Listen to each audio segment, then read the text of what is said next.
The skies over the Western Front were an essentially Darwinian environment in which aircraft constantly evolved to survive.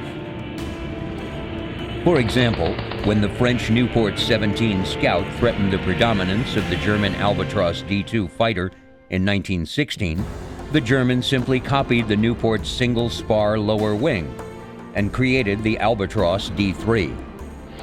Similarly, after the Sopwith triplane flown by Britain's Royal Naval Air Service shocked German flyers with its agility in 1917, Fokker copied it to create its own DR-1 triplane as a mount for Baron Manfred von Richthofen.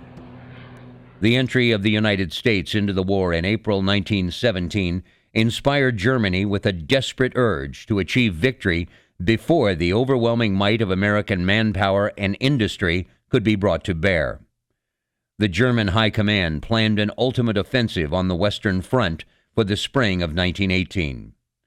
Evaluation trials were held to find the aircraft that would win the war. Both Claudius Dornier and Hugo Junkers put forward radical designs that looked to the future, aircraft with metal skins, and in Junkers' case, a cantilevered wing that required no external struts or bracing. But again, conservatism prevailed. The aircraft adopted for mass production were the Fokker D-7 and the false D-12, superb fighting machines, but representing only a limited degree of innovation.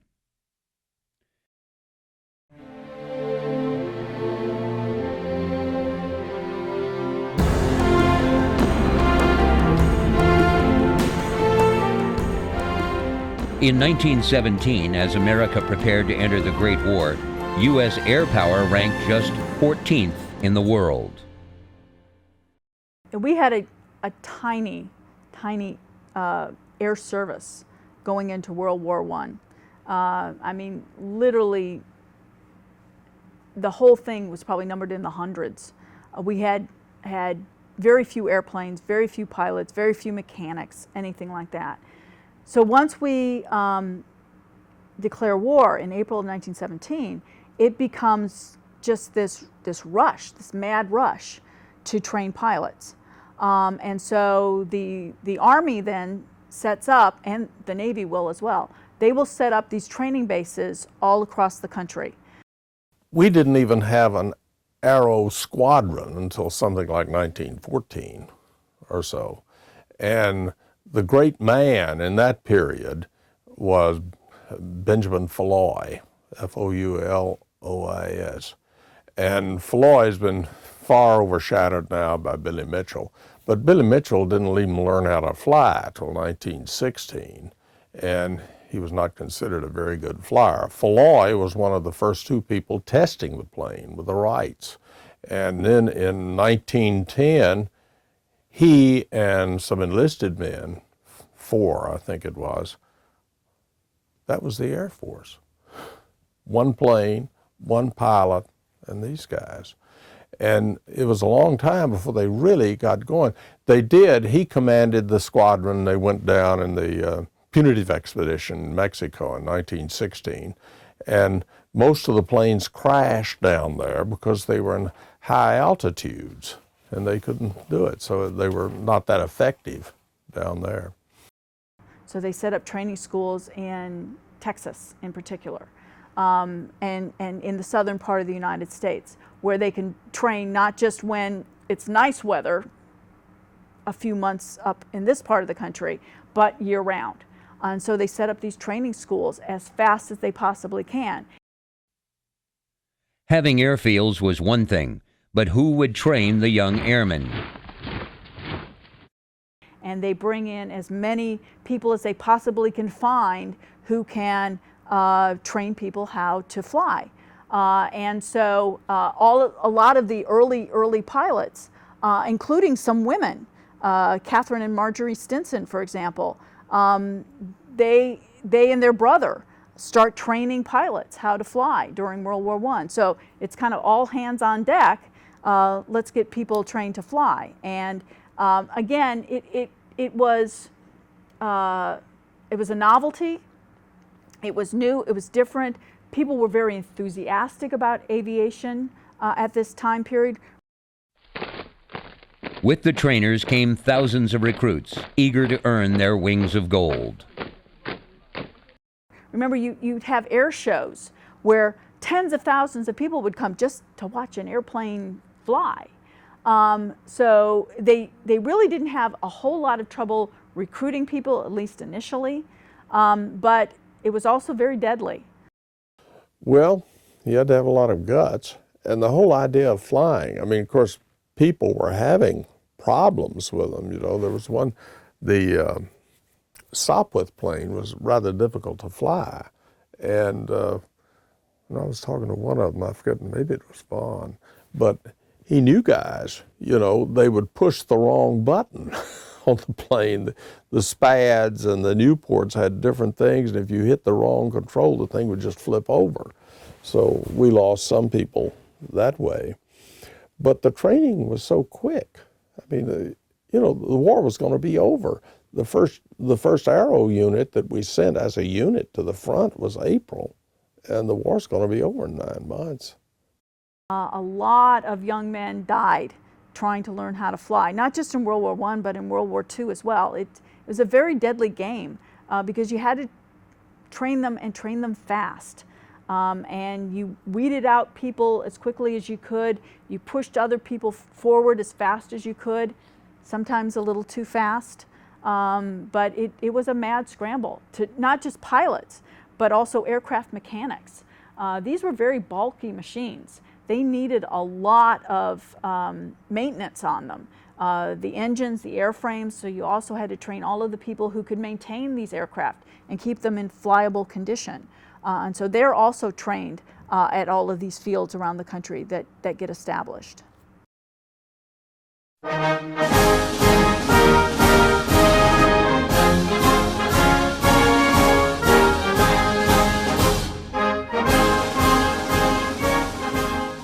America's only trained combat aviators were those flying in France with the famous Lafayette Escadrille.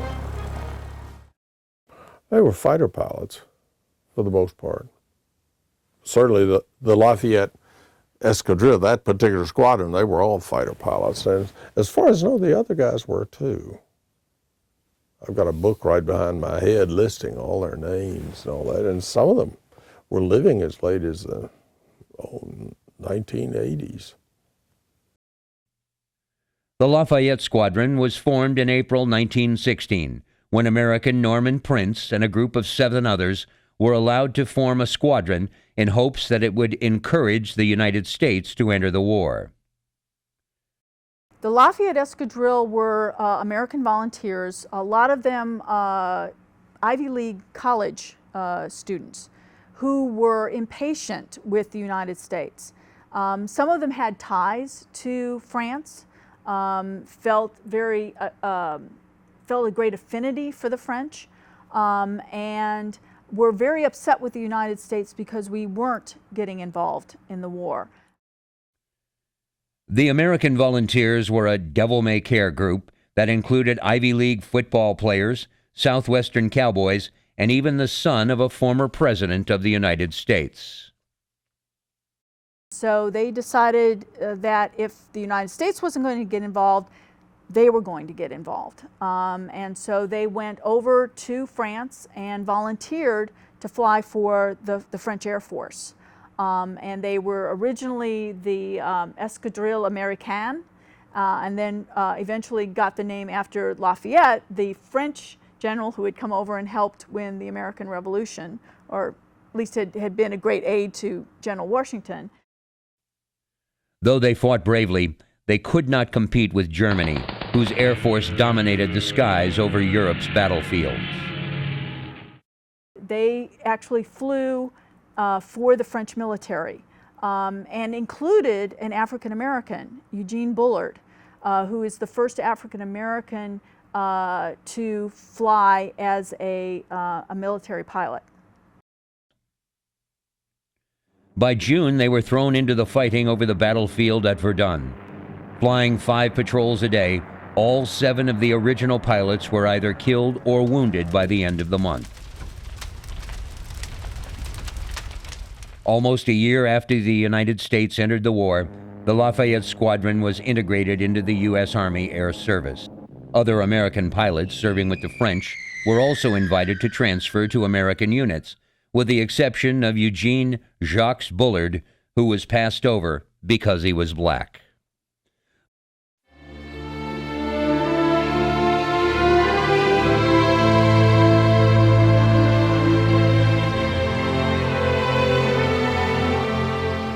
Bullard was born on October 9, 1894, in Columbus, Georgia.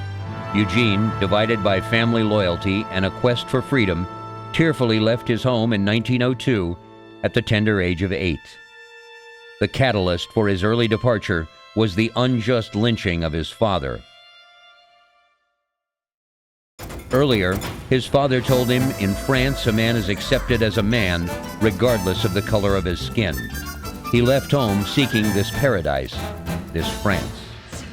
He worked his way towards the seaport in Norfolk, Virginia, and after 4 years of wandering and working at odd jobs to stay alive, he stowed away on a German ship bound for Aberdeen, Scotland. He was 12 years old. When war broke out in August 1914, Bullard joined his fellow American expatriates in the French Foreign Legion. He was 19. After 5 weeks of training, he was assigned to the Moroccan Division, 3rd Marching Regiment, which he said contained 54 different nationalities. Eugene Bullard and his comrades were sent to the Somme front, where 300,000 Frenchmen were lost by the end of November. Bullard and his fellow legionnaires did most of their fighting with the bayonet. As much a warrior as an adventurer and boxer, Eugene participated in some of the most heavily contested battles of 1914 through 1916. In October, Bullard was sent to join the 170th Infantry, the Swallows of Death. This was the unit from which Bullard took the name the Black Swallow of Death. On March 5, 1916, Bullard received the wounds that removed him from the ground war and subsequently awarded the Croix de Guerre and Médaille Militaire. Since he was no longer fit for duty with the infantry, Eugene was afforded the opportunity to join the French Flying Corps. Eugene earned his wings from the aviation school on May 5, 1917. This made Bullard the very first black fighter pilot in history. He was soon assigned to the now famous Lafayette Escadrille, SPAD 93, flying SPAD V-11s and Newports. Corporal Eugene Bullard painted a red bleeding heart pierced by a knife on the fuselage of his SPAD. Below the heart was the inscription, "Tout le sang qui coule est rouge." Roughly translated, it says, "All blood runs red." When the United States entered World War I, Eugene Bullard wanted to transfer to his country's Air Force. After passing the physical, when many other American pilots departed to fight with fellow Americans, Bullard's application was ignored for the duration of the war. Well, it's really another tale of the tragedy of American racism. The French were willing to accept him as an officer and a pilot, but the American military was strictly segregated, and the Air Service and the Air Corps that succeeded it did not believe that African Americans were capable of being pilots. And so they were not going to accept him into what would have to be an integrated unit. No unit in the American military is integrated. There were colored units and there were everybody else. And the colored units, for the most part, were commanded by white officers. There were a handful of black military officers, and there were more of them during World War I that had been in peacetime, but they were only allowed to serve as lieutenants and captains in these segregated units. Well, if Bullard was brought over here, he would have been an officer in a otherwise white unit, and that simply wasn't done in the United States. And so he was not allowed to fight for the United States. Eugene Bullard was discharged from the armed forces of France, a national hero of significant standing. He decided to remain in Paris and soon married a French countess and fathered 3 children, 1 boy and 2 girls. He finds that he has much more freedom, much more opportunities in Europe than he would have in the United States of the 1920s and 1930s. Then, in 1939, as war once again threatened the nation, Eugene once more answered the call to duty. In July 1939, he joined the French underground and resistance movement. Perhaps through disinterest or uncaring, America never recognized or realized the legacy of the brave and noble Corporal Eugene Bullard. But France never forgot. In 1954, the French government requested his presence to help relight the eternal flame of the tomb of the unknown French soldier at the Arc de Triomphe in Paris. Eugene, along with 2 white Frenchmen, was presented the honor of relighting the flame. Yet, when he returned to America, the country of his birth failed to recognize him as the hero he was. On October 12, 1961, after suffering a long illness due to the wounds he received, Eugene Jacques Bullard passed away. The first black fighter pilot in the world, the Black Swallow of Death, a man who had seen much war, was thus given final honors by the country he had loved and served during 2 world wars.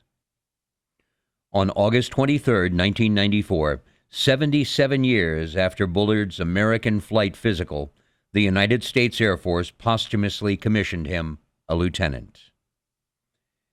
Over there, send the word over there, that the Yanks are coming, In the air as on the ground, the U.S. was hardly ready to fight a world war. The rookie cadets were given wooden guns for ground training and made practice bombs out of plaster. Having met the ground training requirements, they were issued leather flying togs and helmets. It was a proud day. First, they made a pre-flight check of baling wire planes. Then they tried out their wings. 50 hours in the air, a few bombs, and they were ready for advanced training overseas. America was producing airmen, but it still didn't have a single fighting airplane. Things had to happen and happen fast over here in developing things. And of course, what we used initially were the British or French planes. We were building some training level aircraft, and the Curtiss Jenny will become a major training aircraft, but we weren't building what the military calls service aircraft at all. Not at least in terms of what the Europeans were capable of building. So when the United States becomes involved in 1917, we sent a mission over to try and find an aircraft that we could build here in the United States, but we were just going to start building them at that point. So when the first U.S. air squadrons go over, they have to fly British and mostly French airplanes, because we simply were not building airplanes that were capable of operating in the combat environment in Europe at that time. Late in 1917, the 1st Aero Squadron was formed under the command of Major Ralph Royce. Royce's men were the first all-American aviation unit to see combat action. They were young and untested, but they did not lack for daring. They proudly pasted paper iron crosses over enemy bullet holes in their aircraft and showed their American pride with their Uncle Sam hat-in-the-ring fuselage art. You had to be young. This was strictly a young man's game. It was grueling. It was brutal. Most of them, 18 maybe through mid-20s, and so think college fraternities. These were young men doing something new, doing something different, clinging to each other in some ways. For survival, to figure out how to live through the next day of combat, And these messes became the place where they began to develop traditions and practices that gave them a sense of unity, gave them a sense of identity as something very different and something very new. And that has followed forward from World War I. The Order of the Daedalians, for example, and others, they developed these traditions that, once you became a fighter pilot, it was like becoming part of a fraternity, a special fraternity with all your own special practices and language and passcodes and all of that kind of thing. When not suffering the physical and mental strains of combat, they relaxed in style. In the flying corps, we had fires in the anteroom, and we were comfortable. And as a matter of fact, we were as well off as we should have been in England. As an ex-infantryman, all the time, I think, I was thinking of the infantry during that terrible weather. But when I left, my brother officer said, "Good heavens, haven't you seen enough planes come down in flames?" I said, "Yes, but haven't you seen enough death in trenches?" Fighter pilots to today kind of consider themselves a breed apart. The military has all kinds of traditions, and the mess is one of them, where you eat, essentially. And the fighter pilots developed their own traditions around their mess halls, where they would eat. Traditions of trophies being brought back, how you would recognize people for what they had accomplished, the whole idea of the ace, keeping score of who's flown and how many planes you shot down and all that kind of stuff. Souvenirs from missions. It's in the mess that a unit develops its esprit de corps, its sense of itself. And remember, these fighter pilots are really young. Young pilots like Douglas Campbell knew that their life expectancy was measured in days. Very dangerous, and as Campbell told me, we didn't know if we'd live past tomorrow. And the first plane he shot down was the first time the Haddon Ring, the first American unit to go to the front was a Haddon Ring squadron. And Hoffer was commander of it. Later, Rickenbacker commanded it. But their first day at the front, and this was very unusual, they heard that the German planes were coming over. Normally, units going to the front for the first time wouldn't see a German plane for a week or two or more, but their first day. So they sent Campbell and another guy up, and Campbell said they just barely gotten off the ground, and he heard firing.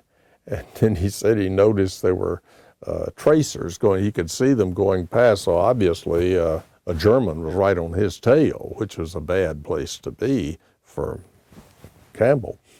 And then he did something that was extraordinarily dangerous. He wasn't really up too high, but he just looped over and came up behind the German and shot him down. That was the first plane. And as he said, it didn't dawn on him later, he could have gone right in the ground. He was only up maybe 200, 300 feet, but he was able to loop and come and get that German. And he shot down several others. When Major William Thor and the Lafayette Escadrille became the 103rd Aero Squadron, they brought a record of triumphs and much-needed experience to the American Air Service. Along with him came Captain Field Kindley, who shot down 12 enemy planes, as did Captain Elliott Springs with 9 kills. One of the old hands in the young American service was Major Raoul Lufberry, who had 17 enemy kills. Lufbery was born in France but moved to the U.S. at age 19. When war broke out, he enlisted in the French Foreign Legion. In May 1916, he joined Lafayette Escadrille. He soon became its leading ace, as well as devising fighter tactics, such as the Lufbery Circle, in which flyers formed a circle with each plane protecting the one in front. In 1918, he joined the U.S. Army Air Service as a combat instructor. He was killed in May 1918 after rushing to the aid of an inexperienced pilot. Lufbery's Newport caught on fire in sight of his airfield, and with the rest of the squadron watching, he jumped to his death rather than burn alive. Someone like Raoul Lufbery was an adventurer, really, and of course he was killed. In fact, I talked to a guy who saw him when he was killed. This guy was in the unit with him, John Huffer, who commanded the famous Hat and Ring Squadron when the Americans got into the war. And Huffer told about the plane going up, and then something happened in the plane, and Lufbery jumped out of it. And there were no parachutes, so he was killed. But they were an interesting group. But the ace of American aces was former race car driver Captain Eddie Rickenbacker, who ran up an amazing 26 kills in air combat. At 27, Rickenbacker was old by pilot standards and only made it into the flying corps on Billy Mitchell's special recommendation. He didn't fit in with the more educated, highbrow colleagues. He was originally a race car driver. That's where he had first become kind of famous. He had a certain amount of fame associated with his racing exploits, including at the what becomes the Indianapolis 500. He goes into the Army during World War I.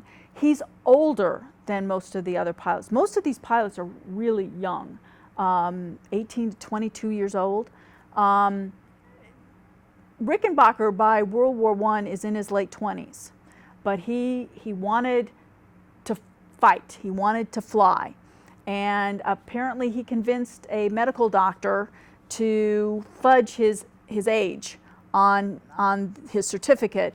And so he was accepted into pilot training. And so all of that kind of hand and eye coordination that was good to be a race car driver applied to being a pilot as well. And so he went over there, he headed up his squadron, and he went out and became an ace. He was a very, very bold fighter pilot. He was a tough, hard-nosed man, and he was in that squadron originally and eventually became commander when they sent Huffer on to another unit. And I think Rickenbacker, as aces from other wars, they would, he was almost blind in one eye, and he could still find the Germans and get them. And he was a good pilot, and it's remarkable that he was able to put up a big score. But I think he shot down 26 planes. I think the closest one to it was Luke, and I forget how many he shot down. Of course, someone shot him down eventually. Rickenbacker was really a tough cookie, though.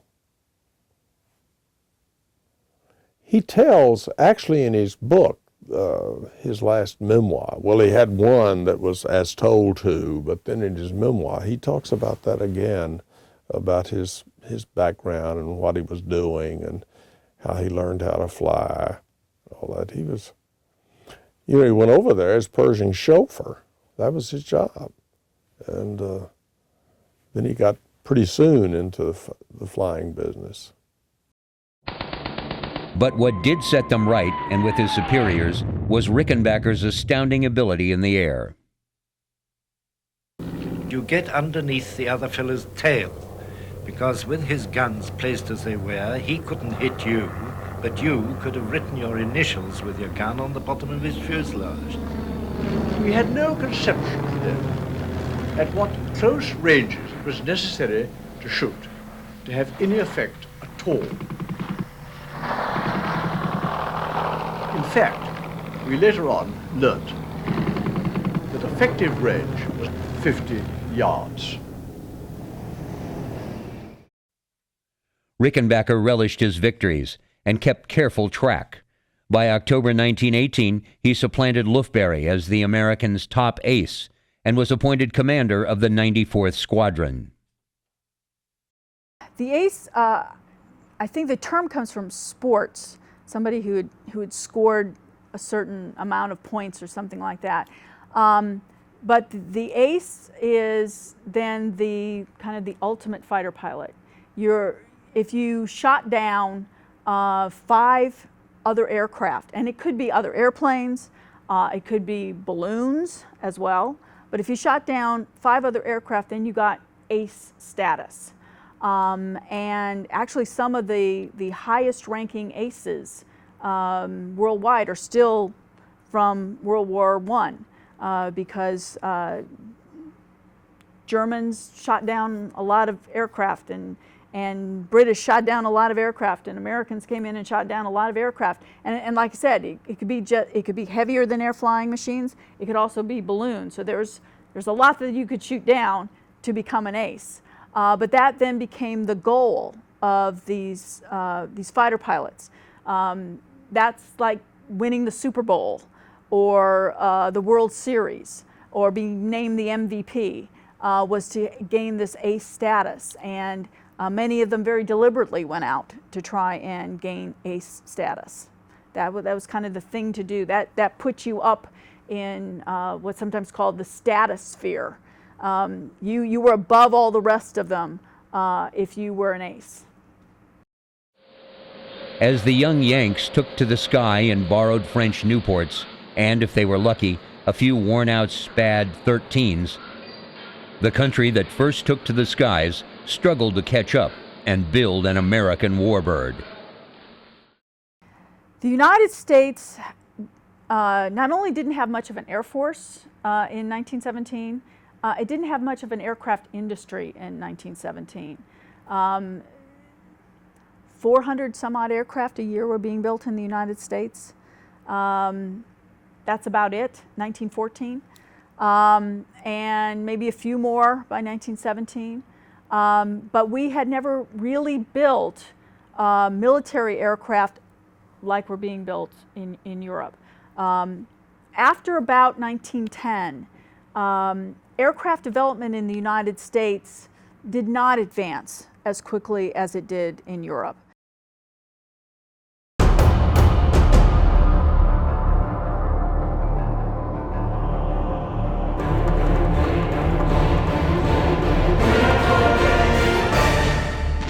Germany launched its final offensive of the war on March 21, 1918. Using ground attack aircraft in support of the shock troops, the Germans were able to penetrate the Allied line in several places. Once again, the Kaiser's armies were driving on Paris. The air battles grew in fury to match the carnage on the ground. The Germans even sent their heavy Gotha bombers into the fight to attack key positions and supply dumps.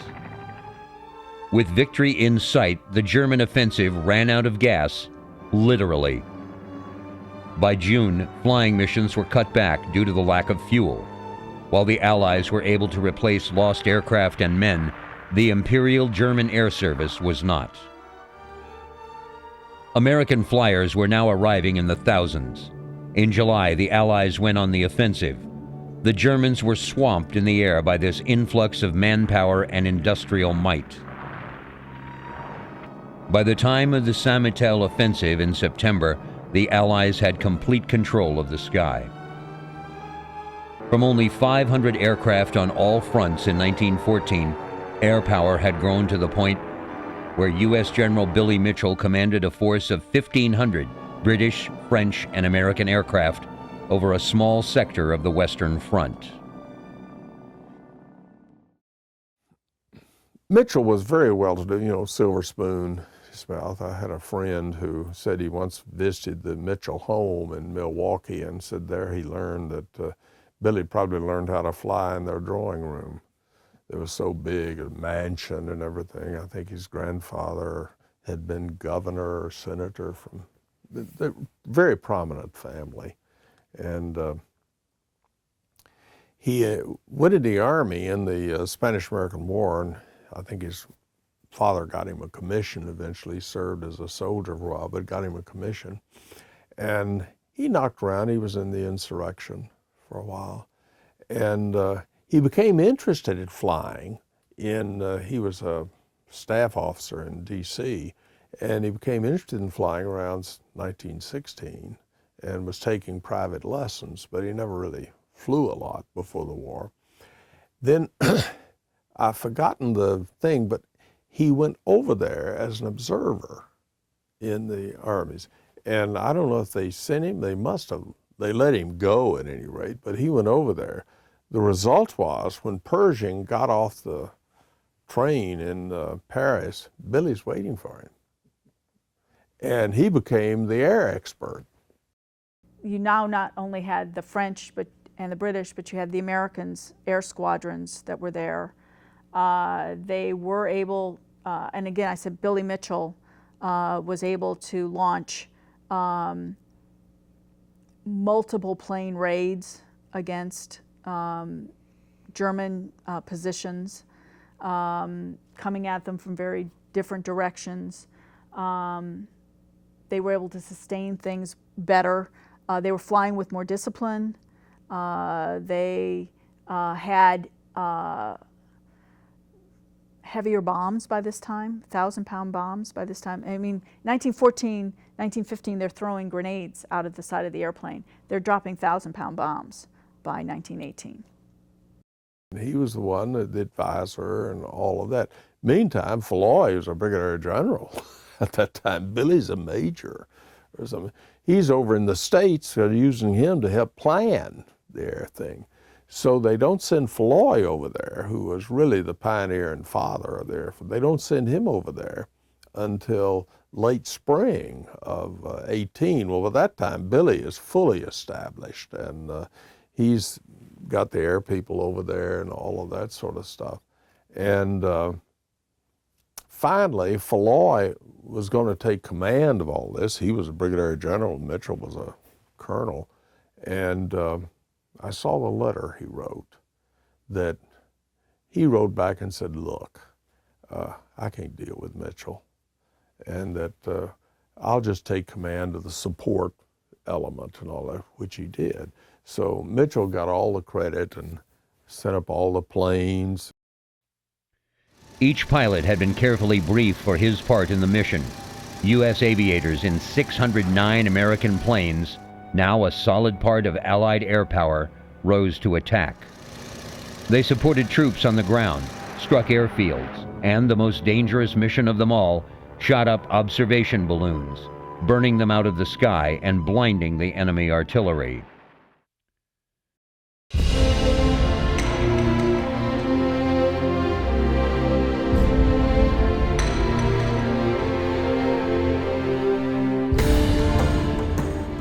Frank Luke Jr. was the greatest balloon killer of them all, and may have been the best pilot America produced during the Great War. His record kills rank second after Captain Eddie Rickenbacker in number of aerial victories during the war. He was also the first airman to receive the Medal of Honor. Following America's entry into World War I, he enlisted in the aviation section.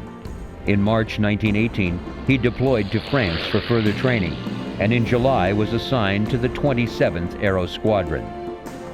Because of his arrogance and his occasional tendencies to fly alone and to disobey orders, Luke was disliked by some of his peers and superiors.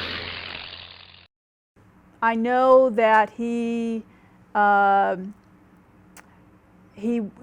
wanted to become an ace. He went out and he flew a mission against orders, and was shot down. And he's one of those guys where they couldn't decide whether to court-martial him or give him a medal. The 27th was under standing orders to destroy German observation balloons. Because of this, Luke continually volunteered to attack these important targets, despite the fact that they were heavily defended by anti-aircraft guns on the ground. We had balloons going up, and that was a dangerous exercise. Hitting a balloon was very difficult. I know Vaughn was very proud he'd shot one down because those things had machine guns all around them, planes flying and everything, defending them, because they were, the balloon people were the observers watching what was going on. Well, the balloons were often stationary balloons, and so they would have wires that would tether them to the ground. And so it was very dangerous to fly up to these balloons. I mean, you could see the big balloon and the basket underneath, but you wouldn't often see the guide wires that would be tethering the balloon to the ground. And so it would be very dangerous to fly up. And again, you know, even once you had the synchronized machine guns, you really kind of had to point your airplane at what it was you wanted to hit. And you couldn't hit it from very far away. And you could come up there and it was quite possible to have your wings sliced off by one of these guide wires going after a balloon. That was the big trap with it. They also tended to be a little lower to the ground. So you would have to fly kind of lower in to get there, and that would make you more vulnerable to ground fire as well. Luke began a remarkable string of victories, attacking the balloons as Lieutenant Joseph Frank Wenner flew protective cover. Wenner was killed in action on September 18, 1918, in a dogfight with Fokker D-7s, which were attacking Luke. Luke shot down 2 of these D-7s and 2 balloons, thus achieving his 13th official kill. Between September 12th and September 29th, Luke was credited with shooting down 14 German balloons and 4 airplanes. These 18 victories, which Luke earned during just 10 sorties in 8 days, was a feat unsurpassed by any pilot in World War I. Luke's final flight took place during the first phase of the Meuse-Argonne offensive. The evening of the 29th, Luke flew to the front to attack 3 balloons in the vicinity of Dun-sur-Meuse, 6 miles behind the German lines. He first dropped a message to a nearby U.S. balloon company, alerting them to observe his imminent attacks. Luke shot down the enemy balloons, but was then severely wounded by a single machine gun bullet fired from a hilltop above him, a mile east of the last balloon site he had attacked. Luke landed in a field just west of the small village of Mervaux, after strafing a group of German soldiers on the ground. Although weakened by his wound, he made his way toward a stream, intending to reach the cover of its adjacent underbrush, but finally collapsed some 200 meters from his airplane. Approached by German infantry, Luke drew his Colt Model 1911 pistol and fired a few rounds at his attackers before dying. On September 30th, the Germans buried Luke in the Mervaux cemetery, from where his body was retrieved 2 months later by American forces. And initially they were going to court-martial him, and then when they found out what he had actually done on that last mission, then they took out the court-martial papers and put in Medal of Honor papers for him. So a lot of these aces were, they're more of your individual types. You know, the military likes people who fight as a team. That's what it's supposed to be about. These aces were often highly individualistic and often were people who pushed the rules, who weren't good about taking orders. And apparently Frank Luke was one of those guys. And he was flying against orders when he flies his last mission and gains ace status, and then is awarded the Medal of Honor for doing it. Luke's family later donated his Medal of Honor to the National Museum of the United States Air Force near Dayton, Ohio. The museum's early years gallery displays a fully restored SPAD 13 of the type flown by Luke. Eddie Rickenbacker said of Luke, "He was the most daring aviator and greatest fighter pilot of the entire war. His life is one of the brightest glories of our air service. He went on a rampage and shot down 14 enemy aircraft, including 10 balloons, in 8 days. No other ace, even the dreaded Richthofen, had ever come close to that. In the summer and fall of 1918, formations of up to 40 Allied bombers flew raids deep into Germany. Civilians in cities such as Frankfurt and Mannheim were taught the terror of air raids. The German airmen, short of supplies and exhausted from too many missions, never gave up. In fact, they inflicted heavier losses than they suffered, but in the end, valor was not enough. On November 11, 1918, the Great War ended. The war cost an estimated 9 million lives. Of those, some 15,000 were airmen. Flight had lost its innocence. Air combat helped pave the way for the development of commercial aviation, as well as the devastation of Dresden, Tokyo, and Hiroshima.